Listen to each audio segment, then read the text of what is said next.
Now what I'm going to do is I'm going to take the opportunity to press all of this nice and flat.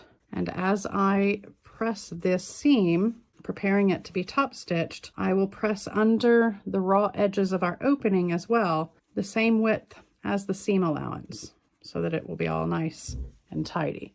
So I'll take this to the ironing board and press this now. I've pressed the top of my bag all the way around, ready for top stitch.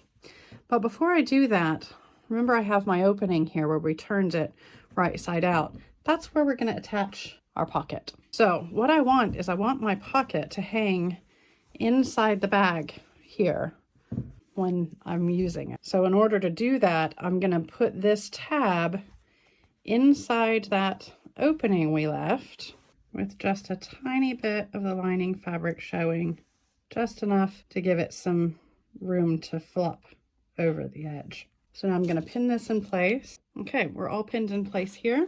Now what I'm going to do is I'm going to do a top stitch all the way around the edge at the top of the bag, making sure that I keep the pocket and the straps clear as I'm stitching.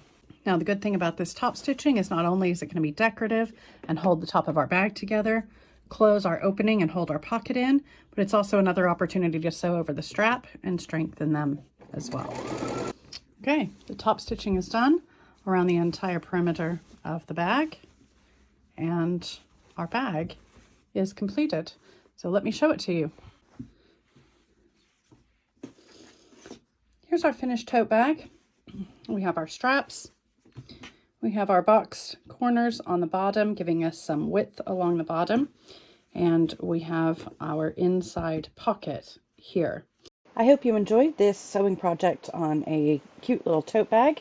Let me know what you want to sew next.